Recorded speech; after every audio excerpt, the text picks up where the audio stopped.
I invite the honourable member, Mr. Sidney Allicock, representing the region of Northern Line.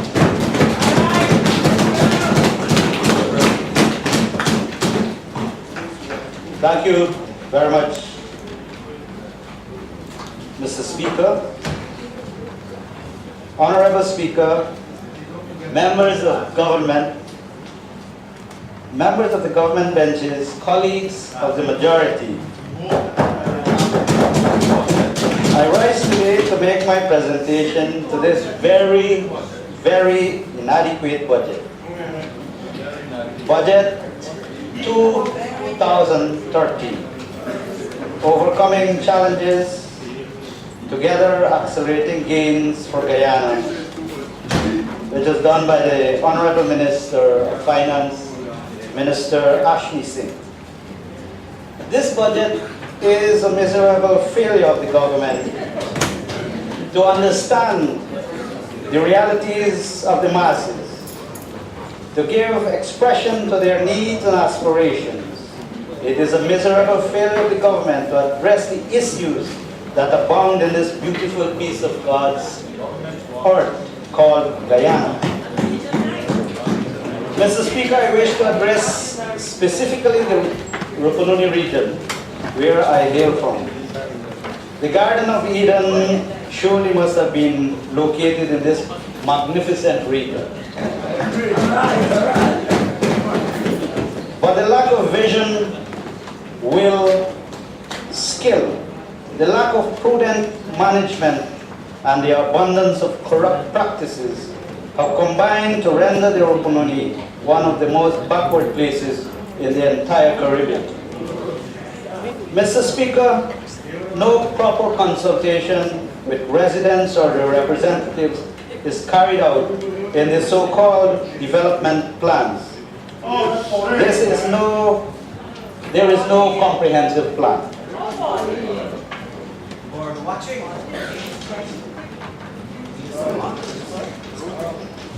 The people of the Rupununi are very intelligent and know what is needed in their various communities.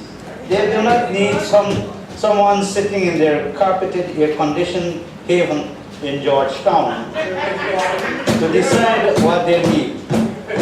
So it is time to start a constructive consultation process, which will take more than 2 hours, as is the norm by the government. Mr. Speaker, I know that the Honorable Minister Ganga Prasad of the Ministry of Regional Development will say that the Regional Democratic Council is so charged. But that is only in theory. That is only formality. The reality of the situation is that the RDC makes suggestions, but the bureaucrats do their own thing with the submissions. They speak democracy and act hypocritically.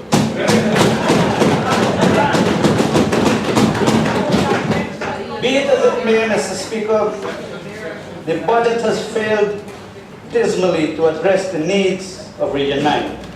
Let's examine the facts. Education. According to the figures from the Education Department, an average of 135 students leave the 3 secondary schools of Anai, St. Ignatius, and Shelton annually. With the advent of the secondary school at Sand Creek, this average will indeed be revised upwards. The combined percentage pass at the CXC is well below 50%. Mr. Speaker, what happens to the students who do not pass? In fact, Mr. Speaker, let us examine the prospect of those who pass. A minuscule percentage, through the good fortune of their families, would gain entry to higher learning, say to the Guyana School of Agriculture, the Cyril Potter College, or the University of Guyana. Through scholarships, another insignificant number gains entry to the Government Technical Institute and other institutions of learning. The majority, Mr. Speaker, are forced to seek employment in Latin and Brazil. What sort of jobs are available in Latin? Mr. Speaker, the only prospect is shop attendant. Young people with 5 and more subjects are working as shop attendants since there is hardly any other opportunity for them.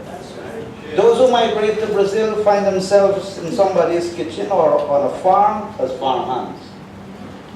This, Mr. Speaker, is no way in overcoming poverty.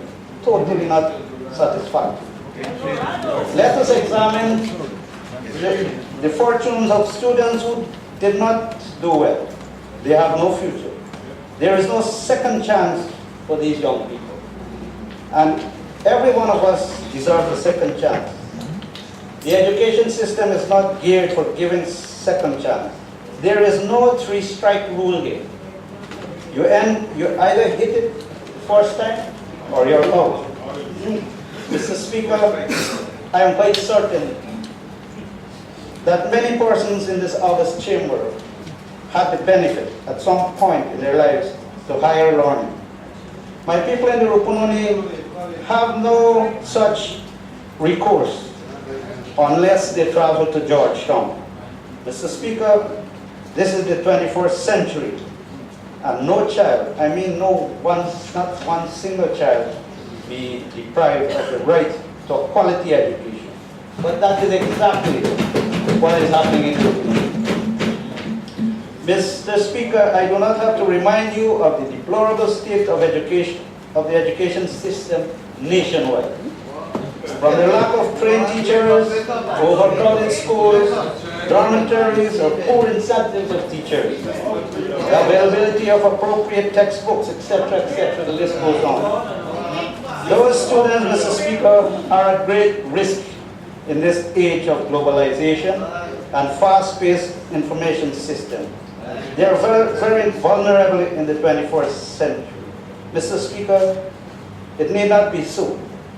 If the architects could only recognize that universal education needs not to be lip service, but vigorous and aggressive implementation, they will begin to see the light.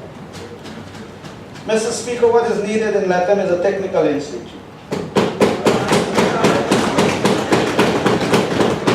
This will give our youths life skill that can be used in rapid development, in the rapid development we are witnessing in Latin.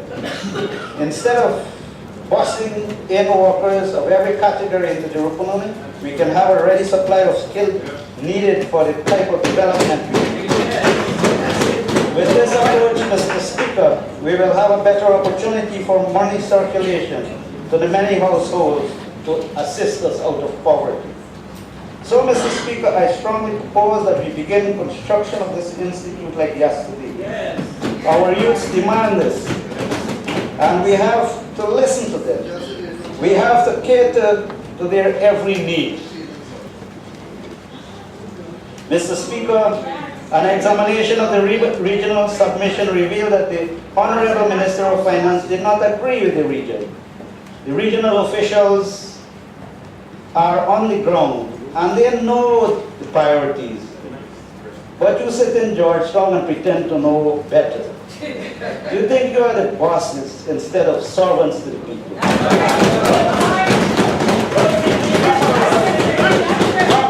This should not be the case. For example, Mr. Speaker, for building education, the region requested the construction of the teachers' quarters in Taushida, Atfib, Kaikombe, and Haiwa, Anai, and St. Ignatius, and Krashwat. I find it mind-boggling that the first request was not approved. Mr. Speaker, these projects are listed in order of priority. So the foremost priority, Taushida, was left out. But another village was included that was not requested for. That village is Sand Creek, a well-known PPP stronghold. What is more, Mr. Speaker, is the fact that these submissions are done on to 2016, and Sand Creek is not requested for in any of these years. Again, requests were made to construct sanitary blocks at Arapaima and Arnaputa. nursery schools, and Yuramparo and Kaikumbe primary schools. These were approved, but two more were thrown in, and those are Shiriri and Kumu. The same applies here. No request was made on to 2016, but these were included nevertheless. We have a very critical situation in St. Ignatius Primary School, where the facility is grossly overcrowded. The learning environment is not conducive. These have been requested, there have been repeated requests by the school's administration and the Parent Teachers Association to have the school extended. That is a priority, but did not find favor with the Honorable Minister. Again, Mr. Speaker, we have a serious problem of overcrowding in the dormitory of St. Ignatius and Anna. We have cases of students being made to double up, being forced to share a bed. This is not healthy and needs urgent attention. At study nights, all of the students cannot share the hall together, so there is a staggered system of studying where the lower classes study earlier and the higher classes later in the evening. Again, Mr. Speaker, this request for extension of the dormitory was made by the school's administration and the relevant authorities, and yet this was denied. Mr. Speaker, we would like to know why these priority projects did not find favor with the Honorable Minister. In addition, Mr. Speaker, 1 year ago, I made mention of the lack of payments to staff at the dorms of Anai Secondary and to the suppliers who would normally supply food to the dorm. And I brought this to the attention of the Honorable Minister Ganga Prasad, who promised that these matters would be taken care of. Today, the matter is still pending. People have already they've already worked, and to get that meager little bit of money, it's a difficulty. I would like to ask Mr. Speaker that these matters be addressed and treat the workers as human beings. Health. Mr. Speaker, the health budget is an apology. Is that all the people in the region want? We have a so-called state-of-the-art hospital at Lethem. That is woefully inadequate to serve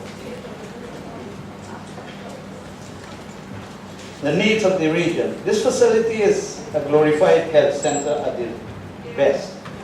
Mr. Speaker, Region number 9 has an important road link with coastal roads that span some 350 miles.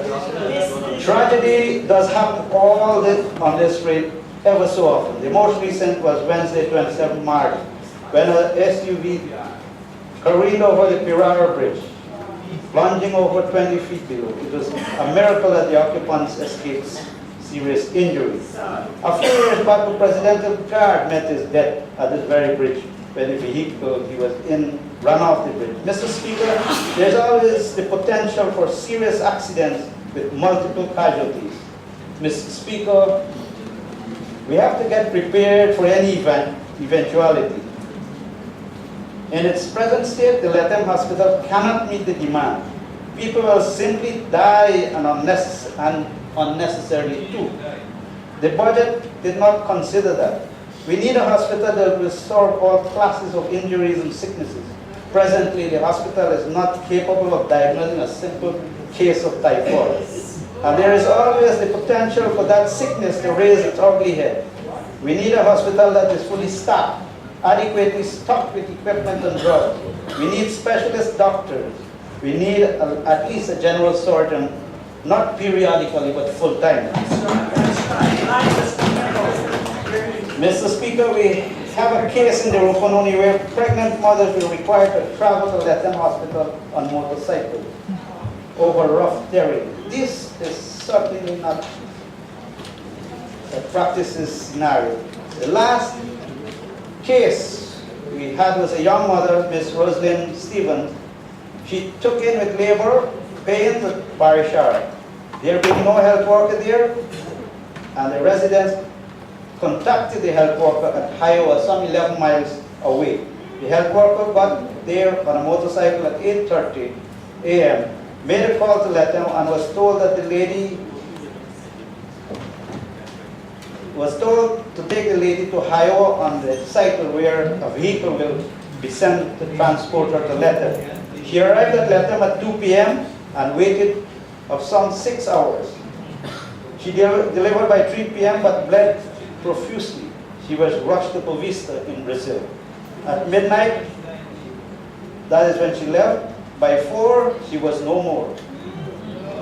Mr. Speaker, it should be noted that time and time again, we have had deaths in Brazil, causing great difficulties to return the body to Guyana. It is very costly and stress to the relatives. If we have a state-of-the-art hospital there, then these cases should be looked after right in Guyana. This is a continuous worry to our people. Mr. Speaker, what action has been taken to avoid a recurrence? The answer is nothing. In fact, Mr. Speaker, the budget for Region 9 is giving scope for this to continue. Under health services, land transportation, and ATV has been requested. What is more, it has been ranked a #1 priority and has been classified as critical. Well, Mr. Speaker, it seems that we are heading for a more critical health delivery program in Region 9. With the potential of serious multiple casualties, Mr. Speaker, coupled with the difficult terrain and the likelihood of various emergencies in far-flung communities, one would have expected, as a minimum, the request for a 4x4 type ambulance that would be of more benefit to the people of the community.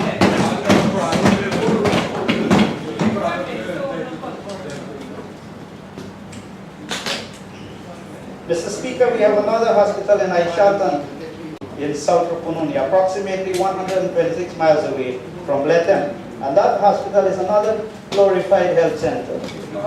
There is presently no doctor or medic at this facility. The government is harping about the billions the government is spending in health care. But who are the beneficiaries? Mr. Speaker, certainly not the people of South Rupununi. It must be noted that the facility once boasted a doctor, medic, and a sister. The sister retired, the doctor and medic were removed for whatever reason. We now have a community health worker who manages the facility at present. Mr. Speaker, not too long ago, Mr. Nigel Hughes had reason to use the facility when he suffered a heart attack on the visit to the area. Fortunately, he survived. Mr. Speaker, here I'm talking about communication system in the event of emergency. God was out that Mr. Hughes had fallen ill. Efforts to contact the Shelton District, both hospital and police provided proved futile. The radios simply were not on. Mr. Speaker, what is the use of having improved facilities if they cannot be used in cases of emergency? Mr. Speaker, I wish to submit that the Honorable Minister of Health and Local Government implement system where there is 24-hour communication in all communities. We cannot afford to have our people suffer undue hardship. Mr. Speaker, we need to have one doctor based at Aishaltan Hospital, which is the minimum we will accept. And that is the least the people are expecting. Mr. Speaker, at Anai, the health cottage is in shambles. There are regular motorcycle accidents where head injuries are most common. The doctor here has access to an SUV to take patients 76 miles to Lethem. What about an ambulance, Mr. Speaker? An SUV is not a suitable vehicle for patients requiring ambulatory care. What is more is that many times when the vehicle is in need, the DDO cannot be found. Or when the DDO is found, the driver has to be located. On numerous occasions, there was no fuel to undertake emergency trips to Lethem. In these instances, the health officials have to rely on the goodwill of the residents. This, Mr. Speaker, is not satisfactory, and the budget does not address these issues. On examining the regional submission, one would find that it lacks vision and common sense in relation to land transport. But like the minister did under education, he could have put the four-wheel drive ambulance for Shelton, Anna, and Karasabay. Mr. Speaker, this government loves to boast about improved health care, but that is not demonstrated in this budget. The regional authority requested for a number of items for the hospital, and very few got moved. The implication here, Mr. Speaker, is that the facility will have to operate for another year without these devices, which I am sure are critical to the delivery of quality health care. Mr. Speaker, while officials would want to report the true situation of the hospital there, they are scared of victimization.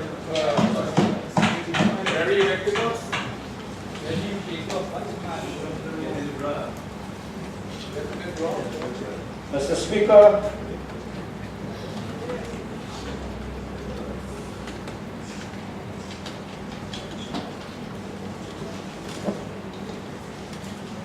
allow me two minutes to go.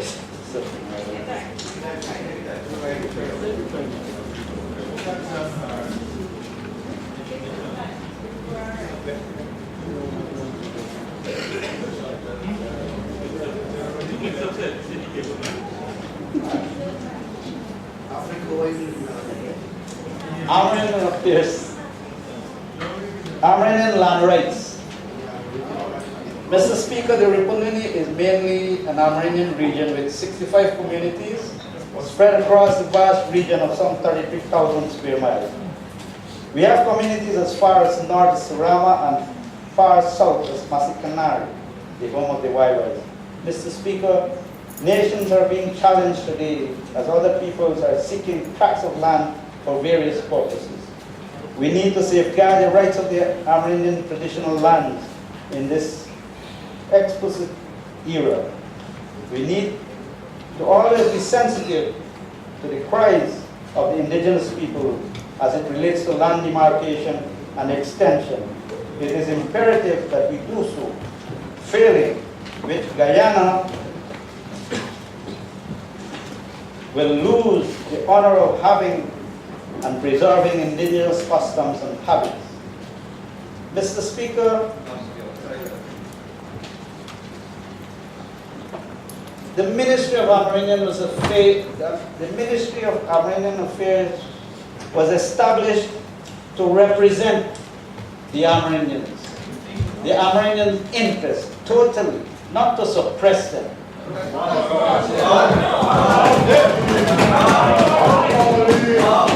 Today,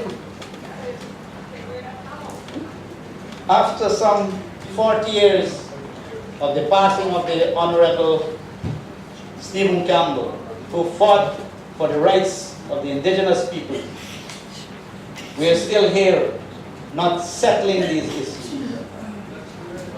We need to be respected, Mr. Speaker. It is time that we be seen as part of this country. We are treated as though we are things in a corner.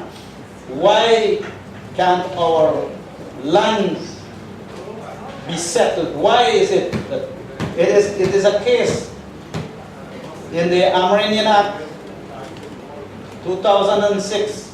It would look as though you've offered us a cup of coffee with milk and sugar and telling me you can only use the coffee. You will keep the sugar and the milk. It is a terrible situation, Mr. Speaker. Mr. Speaker, this government is failing in the regards of Region 9. Unless every community is satisfied with land allotted to them, then we have failed. We have various instances of dissatisfaction with boundaries in Rupununi. As a matter of fact, in the whole of Guyana. Mr. Speaker, the most notable among these are the communities of Sawariwao in the south-central Rupununi and Parisharo in the north-central Rupununi. There is need for authorities to sit and talk, not talk to these communities, but to sit and talk with, not to. There is need to find swift, amicable solutions to these problems. We cannot have these issues fester for a long period, as in the case present. Mr. Speaker, allow me to signal our support to our brothers and sisters in the other parts of the country, especially those in Region 7, particularly the villages of Kako and Isinuru. We are in solidarity with them, Mr. Speaker. The Honorable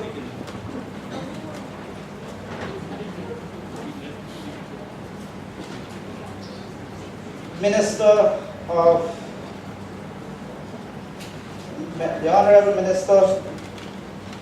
Robert Prasad, Minister of the Natural Resources, said that there is a lot of plans for the indigenous peoples to give them support, but we can only operate if we are sure that the land that we are developing is ours, not only that 6 inches. So we have to address that.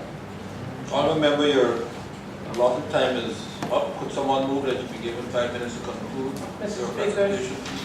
I move that the honorable member be given 5 minutes to conclude his presentation. Thank you. Grateful. Honourable member, please. Conclude. Thank you very much, Mr. Speaker. We also have the situation with lights in Latham, roads, the NDCs, and so many issues. Mr. Speaker, while the government is gloating over the budget as the largest ever, the conceptualizing of it lacks vision and foresight. The budget is seriously lacking in the human element. It did not give expression to the people's will. It is not a human budget.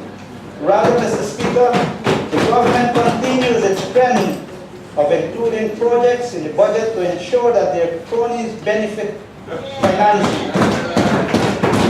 There is absolutely no correlation between value for money and these projects. The people of Region 9, Mr. Speaker, like the rest of this beautiful land of ours, are the poorer as a result of this monstrosity of a budget.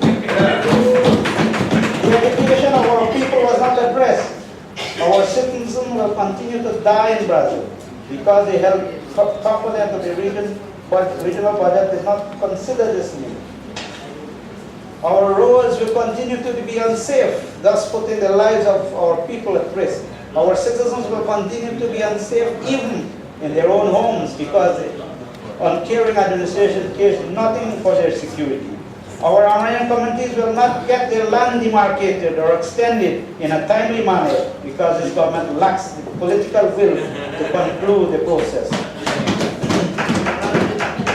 The water provided to our citizens will be unfit for human consumption because this government does not care.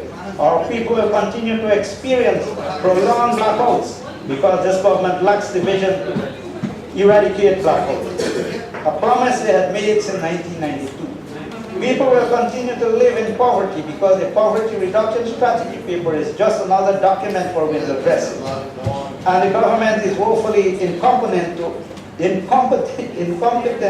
to implement this ambitious blueprint.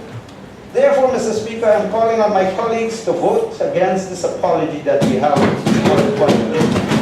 I am calling on the colleagues to send a clear signal to this uncaring administration that we are not prepared to tolerate and give our blessing to mediocrity, which in turn fuels corruption and graft. I call on the government, Mr. Speaker, to come out of their dream and face reality.